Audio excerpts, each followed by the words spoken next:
Hi guys, it's Mango and welcome back to my channel. In today's video, I'm going to be discussing the latest episodes from one of my favorite shows, 90 Day Fiancé. Now, 90 Day started off as a show about Americans falling in love with foreigners abroad and having 90 days to marry them on a fiancé's visa, and that it was basis of the show, but now became huge and has a very large audience. They expanded it and made other shows like 90 Day Fiancé Happily Ever After, 90 Day The Last Resort, and 90 Day The Other Way, which is when Americans go to the foreign countries to meet their loves. In today's video, I'm going to be discussing what happened in the recent episode that was released from the 90 Day Fiancé Happily Ever After, which is So Let's Get Started.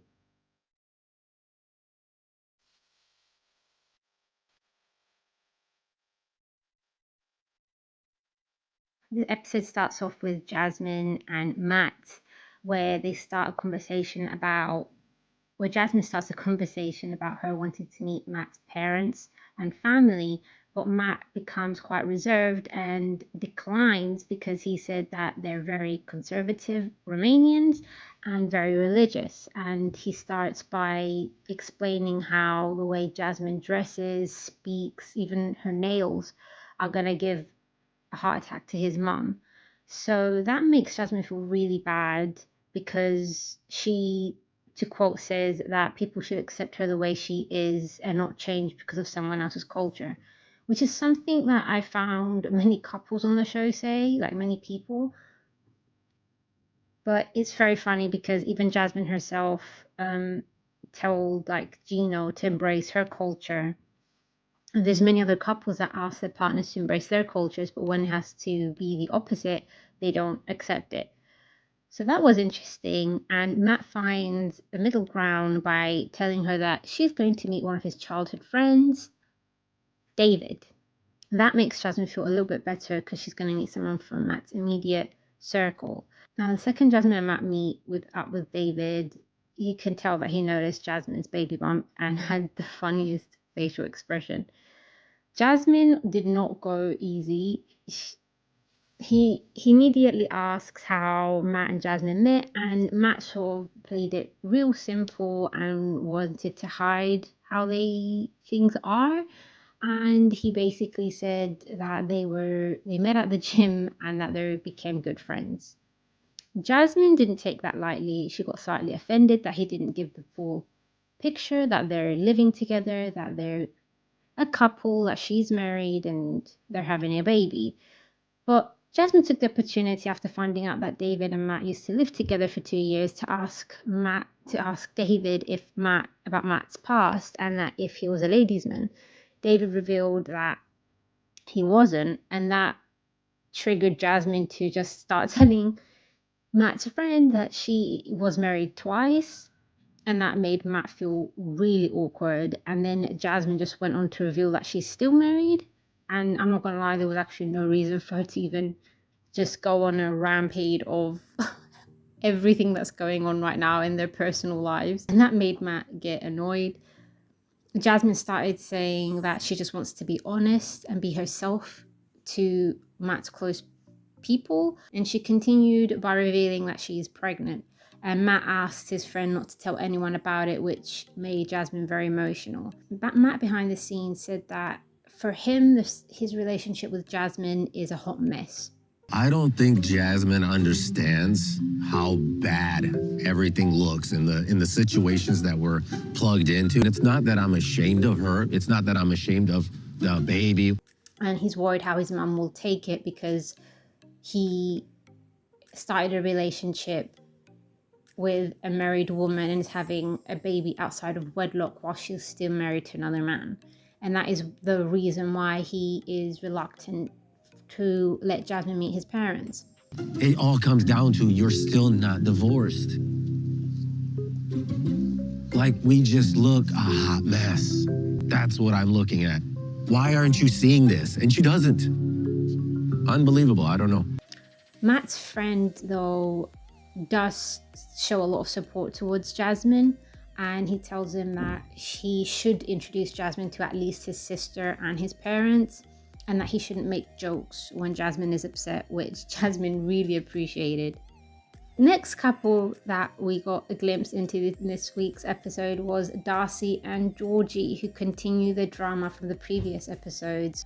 Darcey tells Stacey that Georgi had asked for the money that he gave on their trip to Bulgaria back.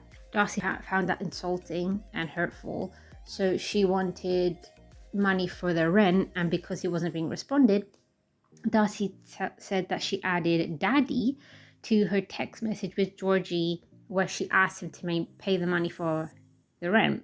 The producer asked her if she's done this before, and she said yes, she's done it many times in order to make Georgi pay money for certain things. Is it your first time you've added your dad to a text? Well, I have in the past, can't count on my hand, but, there's been other instances. But yeah, it's a big deal. It's a big deal. She adds her dad in the text messages because Georgi has a lot of respect for her father and doesn't respect her. So whenever I include my dad in a text message, I feel like he does it right away. He doesn't want to disappoint my dad, but he doesn't mind disappointing me. During the episode, we also see Darcey, Stacey, Georgi meet up with some friends, and everything seemed to be great, although Georgi looks really, really sad, even with their friends. For me, Darcey thinks more about herself. She wants things to be more romantic, like they were in Bulgaria, and she keeps nagging him and says that she doesn't appreciate that he works all day. But as someone that watches the show, Georgi has his own way of expression, and he's much more reserved. And the fact that that she's the first person that he introduced to his parents, for me is significant, and that's something that she should value. And everything that he's tried to explain to her and open up to her while they were in Bulgaria, she sort of shut him off, and that created more tension to what led to the drama before they left Bulgaria. Their friends asked how was Bulgaria, and Darcey says that she would go 100 times again. And her friend asked that if Darcey dressed up more appropriately in Bulgaria, and whilst she was asking that question, Darcey had a nip slip, and Georgi gets even more annoyed. You still stand out too much there.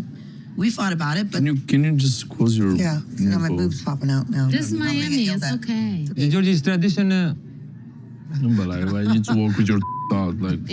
Darcey just continues unfazed, talking about how amazing their wedding anniversary was, and Georgi looks really sad. As typical Darcey, she gets into the drama. That's what happened. Darcey loves bringing her problems wherever she is and discussing them with anyone, and not really having some filter on where and when to speak about certain things. Georgi explains that it was a misunderstanding, and she disrespected him about money and accused him of wanting to travel alone, which is something that she did do. As we saw in the previous episode, Georgi just simply said that Darcey has a habit of spending a lot of money and not saving, and he wants to buy an apartment in Bulgaria so that he can visit.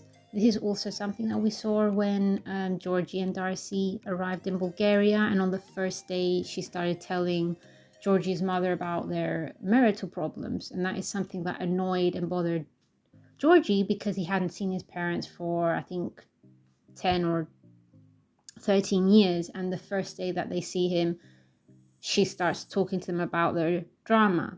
So this is something that she does again very successfully on this dinner table with their friends who are just trying to have a nice time. And she speaks about how before they left Bulgaria they had a huge argument, and in this point Stacey takes a moment to say that they haven't discussed what happened since. Their friends try to excuse the drama and the emotions is saying that meeting his family was emotional and that could have had an impact on things and made them overwhelmed. Darcey turns and tells Georgi to file for divorce, leaving their friends shocked. Also in this episode we see Jovi, Yara, Andre, Elizabeth and Lauren and Alex, who are at the resort. Now, in this episode, we see Andrea and Elizabeth arriving to the resort, and there's already an awkward vibe. They go to a sauna where things escalated when the discussion about Jovi calling Yara ugly comes up, which is what he did 2 episodes in the previous episode, where Lauren was showing her photos when she was a teenager, and Jovi jumps in the middle and says that Yara's photos when she was a teenager are the worst, instigating that his wife was not attractive, but now she is, which is clearly hurtful. And Yara says that he did it because he isn't considerate of her feelings and he does it for entertainment purposes, and he was a bit drunk. It is valid, but as your partner, and they have been together for 10 years, if I'm correct, and they have a child together, you should know that that is a big trigger for your partner. Yara has been very open that she was bullied growing up about her looks, even from her own family, and that she's been in years of therapy about it. So you would think Jovi would get that message to not use that as an entertainment or even speak about his wife in that manner. After they brought that up again in the sauna, Yara gets overwhelmed with emotion and she just leaves the sauna, leaving everyone upset. But Jovi, do you realize that that hurts her feelings? I do now. Let's not beat the dead horse, right? I didn't mean it. Like, let's get over it. Let's move past it. Another couple that made a highlight in this episode was Brandon and Julia. They showed Julia returning from her trip in New York. She tells the camera that she made a decision that she's going to go on her trip alone. Even if Brandon doesn't want to go, that would mean the end of their relationship because she'll reconnect with herself and create more distance with Brandon. So she is determined to tell Brandon her decision, and that's the first thing she does when she sees him, and she tells him that she's planning on going on the trip alone. And in the most positive tone of this entire episode, Brandon tells her that she is right, that he thought about it as well, and he already quit his job so that they can go on the trip together. Now, for me, they were the highlight of this episode because it was such a positive and beautiful moment. Even Brandon, who really wants to have a family, said that even though he wants, his biggest goal is to have a family, it's more important to him. Julia's more important in his life than having a kid. Judging from how things are today, it's a beautiful thing to see how they both compromise on each other's needs, because they do end up going to the trip to Europe, as we've seen from their Instagram photos. And Julia is pregnant now with their baby, so they both got what they wanted. They reconnected, and it seems like everything is working out beautifully. And that is why that was the highlight of this episode. The episode ends with Gino and Jasmine. Gino reads his letter to Jasmine. He starts saying how he believes Jasmine used him and broke down how much money he spent on her and asks for it back. Gino threatened to get Jasmine deported and said that she scammed him. Jasmine became very emotional and told him to respect and have empathy that she's pregnant, and she highlighted that he did not spend as much money as he says and states that he did, and that she didn't do anything wrong and that the marriage just didn't work out. While they were discussing, Gino confessed to have already gone to immigration, leading to Jasmine having a huge outburst and crying and hanging up on Gino. Florida, baby! You never even wanted to sleep with me! You hate me, Gino! It was a scam from the beginning. Okay, then go to immigration, deport me, go ahead. I've already gone to immigration. You'll hear from them soon. Now, in the next episode, we see Darcey visiting her daughters and her dad for support, and her dad tells her that he expected Georgi to have these issues and act this way. Brandon also tells his parents about his trip with Julia, and they attack Julia as usual, telling her to stay. It would have been better if she stayed in Russia, and Brandon breaks down crying. Jasmine goes to immigration to ask what she can do to not get deported, and it looks like a very interesting episode. Thank you so much for watching. Comment below what you think about the episode. What was your favorite moment?